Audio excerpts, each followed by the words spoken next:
Ireland's anti-immigration backlash has spiraled into countrywide unrest in recent months after a sharp rise in the number of foreigners arriving onto its shores.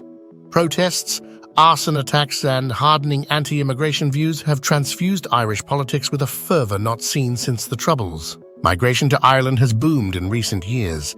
Figures show that in the year up to April 2023, the number of immigrants to Ireland was more than 140,000, a 16-year high. When the number of emigrants was stripped out, there was net inward migration of 77,600, a 50% increase from the year before. Immigration has recovered since the end of the COVID-19 pandemic restrictions, and more than 100,000 Ukrainians have arrived in Ireland since the Russian invasion. The 2022 census revealed that the number of people who live in Ireland but were born elsewhere now stands at 20% of the population. That means that more than 1 million people in a country of 5.1 million are immigrants. Unlike Britain, which has a population of over 60 million and can absorb a few million immigrants without utterly swamping and destroying its indigenous character, the native Irish population is only a tenth of that. Thus, the Irish are set to become a minority in their own country in the decades to come, should the open borders policy continue. Take a walk around Dublin and it feels like London, with scarcely an indigenous person in sight or earshot. The establishment and fake news media promote mass immigration via sophisticated behavioral propaganda in both news and fictional drama programming, but a majority of Irish people still want a significant reduction in immigration.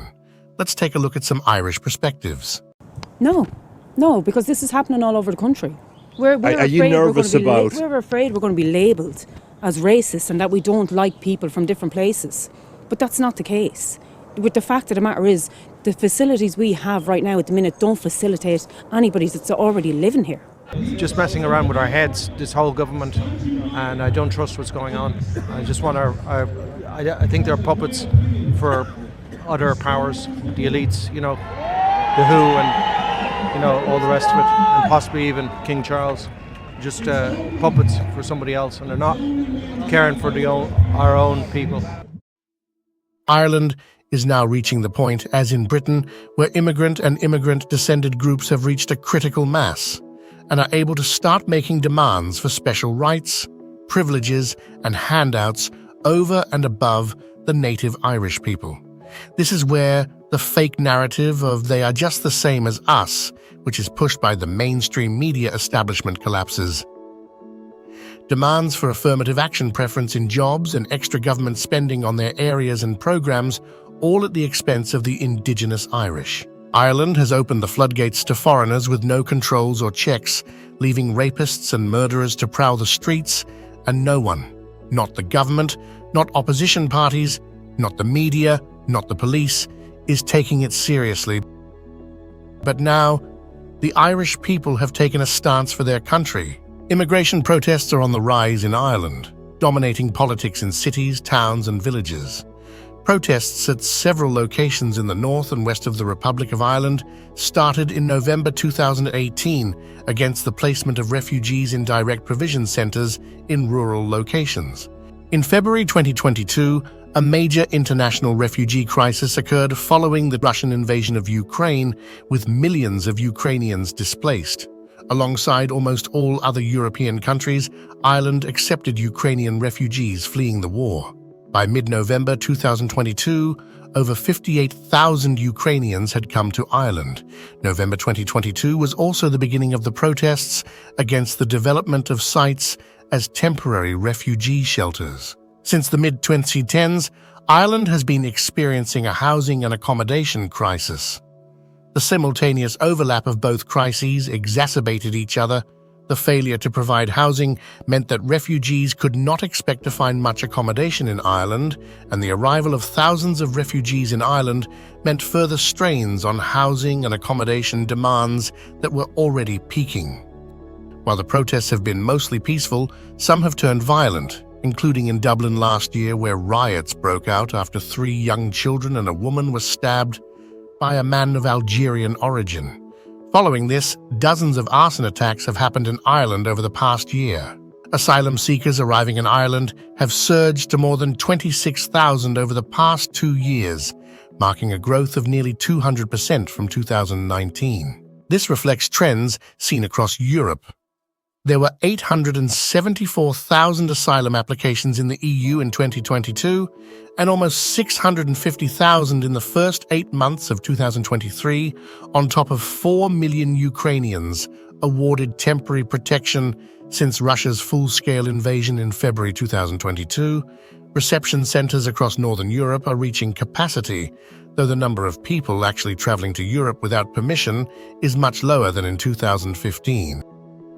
Growing public concern over asylum applicant numbers is pushing people to nationalism all across Europe. The recent surge in asylum numbers is pushing voters into the hands of now-established populist and far-right parties, propelling them to the cusp of or into office.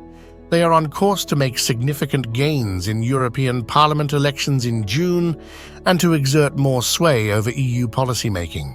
Fearing an electoral backlash, governments are reaching for ever more drastic solutions, especially the offshoring of asylum processing, to reduce the number of arrivals at their borders.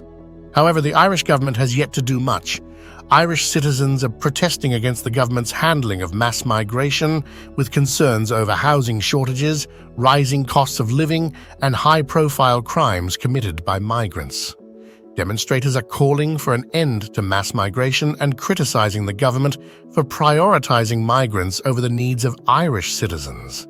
The Irish government's response to the migrant crisis, including providing welfare benefits and housing to asylum seekers, has sparked anger among the native population, leading to calls for stricter immigration controls and concerns over the impact on local communities.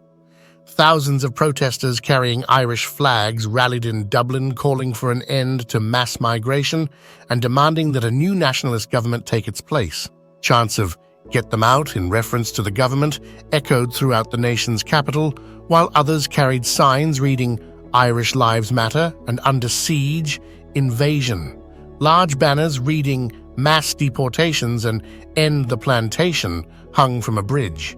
The protesters say they represent the silent majority of the electorate, around 75% based on several polls, who say immigration is too high and that the country has taken in too many refugees.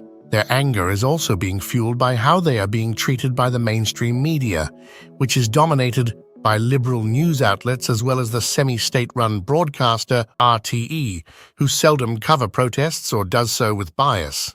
For example, a huge anti-immigration march was described as a large crowd by RTE and afforded just 6 lines of coverage on its website. Gript, a relative newcomer to the media scene, has been filling the void and has covered many anti-mass immigration protests. Immigration into Ireland has more than doubled over the last 20 years, with 22% of the population now made up of non-citizens, meaning Ireland has the 4th largest non-national population of all 27 EU member states percentage-wise. The steady increase in migration first started with the Free Movement of People Agreement under the EU's Nice Treaty in 2003. It posed little problems as mainly Eastern Europeans travelled to Ireland to work in the Celtic Tiger economic boom era. But in recent years, droves of high numbers of asylum seekers have been arriving at Ireland's shores and are being handed all sorts of taxpayer-funded welfare benefits and housing, while Irish citizens struggled with high inflation, a crippling housing crisis, and an overwhelmed health system. For instance, Ireland has taken in more than 104,000 Ukrainian refugees since the onset of the war, the largest number per capita in Western Europe, despite Ireland being the most westerly located nation in the whole of Europe. The figure equates to 2% of Ireland's 5.1 million population, and every Ukrainian refugee has been provided with free accommodation, free healthcare, and until recently was being paid a weekly wage of around $235. Another 30,000 non-Ukrainian refugees are currently being housed by the Irish government, with taxpayers churning out more than €1 billion in the first 9 months of 2023, accommodating migrants. Meanwhile, the country's debt is among the highest in the world per capita, standing at €223 billion in 2023. Accommodations, including modular homes, have been built for migrants, but very little, if anything, is being done for the homeless population, which hit an all-time record last month. And it's not just the perceived unfairness that has angered Irish people. Just like in the United States, Irish people feel that many of those seeking asylum have dubious claims and are essentially economic migrants who are draining taxpayer coffers. We invite you to leave a comment below to tell us of your opinion on this matter. If you enjoyed the video, make sure to like and subscribe.